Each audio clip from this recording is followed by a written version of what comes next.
New York Times writers, that's Wesley Morris and Jenna Wortham, take a critical look at cultural issues in their popular podcast. It's called Still Processing. They've discussed a wide range of subjects since their first episode last year, from climate change to Kanye West. This week's episode was especially poignant as they discussed the violence in Charlottesville. And every time these things come up, I get down because it forces me to remember how little people understand about the history of this country that they want to fight for. Willfully don't understand. Wesley Morris and Jenna Wortham join us at the table to discuss. Welcome to you both. Hey, everybody. Hey, Jenna, let's start with you, a UVA graduate. And I'm wondering what this was like for you to watch your campus. So unsettling, so disturbing to see the And lawn. what you were thinking, Yeah. I mean, I saw the photo of the people with the tiki torches on the lawn we walked down to graduate. It was very scary, very unsettling. Tiki torches that even the tiki company says, listen, we have nothing to do with that. These are not our people. These are not our beliefs. Yet you look at this and you say you were not surprised. I was surprised to hear you say that. Why weren't you not surprised? Well, Charlottesville is a town that really has styled itself as sort of a liberal arts haven, as a very cultural, safe space, but the history of Charlottesville is very dark and has really predicated itself on the exclusion, discrimination, and just, removal of black citizens throughout its entire history. And Charlottesville has a chapter of the KKK from back in the day, but it was still there. So that history is still very rooted. So there are a lot of racial tensions under the surface, it feels. Now that I was not surprised to hear. Yeah. Wesley, I thought you made an interesting observation that when you look at the tape, it was whites against whites. And for many people, I received calls to say, who's who? That struck you as well. Yeah, I mean, the optics of these clashes have tended to be, in the history of this country, like optically very easy to distinguish who's on which side.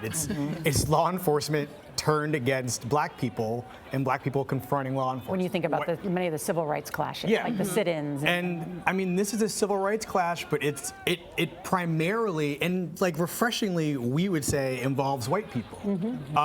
And this is going. I mean, if there's going to be any solution to this, if we're going to get any closer to resolving it, I actually do think that white people have to play a majorly significant part, because we're not talking about the passing of legislation. Yes. We're talking about trying to figure out how to repress these dark forces or dispel them Entirely. or to enlighten them about what actually isn't happening to them. Yeah. Michael Bennett talked about some of this in football, at least, in the protests that go on in the NFL, and that getting white players to join that would, he believes, be helpful. It's a big deal. It matters. Yeah, it matters. I mean, baseball players are saying things. Yeah.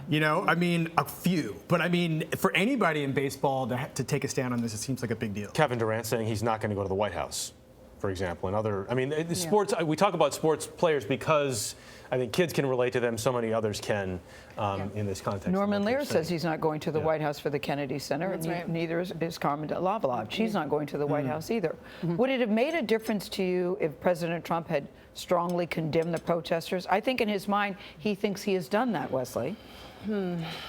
Yeah, but he also equated them with the white supremacists. So I think that the equivocation is the thing that is bothering everybody who's bothered by this. It's also the degree to which he doesn't seem to have the capacity to empathize with anybody.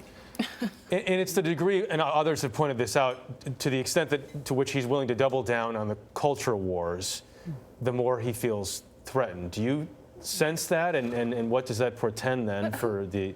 Whose culture are we talking about, though? Right. That Yeah. raises I the mean- question of what do we mean when we say American culture? I mean, that's a really interesting thing to look at, right? It is. Because I think when people think of American culture, there are generations of people who still think of it as white culture. Right. And so there's no aspect of American culture that would involve black culture that wouldn't also just be called black culture. So I think that there's a lot of language that we have to deal with and unpack. I also think that, I really honestly think that every time something like this happens, we have to have a real conversation or a national dialogue. That's not really it. Right. It's like there's always a black person involved in one of these dialogues. And I actually think that we should take a vacation from having any national conversations and let white people talk it out. Really? It's also, it's important to note, too, it's like, I'm glad that white people went to protest the protest, right? And to protest the rally. But it's easy to show up and hold a sign. It's a lot harder to protest the repeal of Voting Rights Act, housing discrimination, police brutality, like disproportionate policing. I mean, those want are issues people to that be matter. active. Yes, be active. Don't put up a social media post. Don't hold up a sign. Do something. I mean, I think that's what I'm waiting to see from white people. And on a local level too. I mean, a lot of the things that are happening that you can actually change, you can change at City Hall, at your state house. And I think it can't just be fighting white supremacists in person. I think it has to be like dismantling a system and an institution of white supremacy.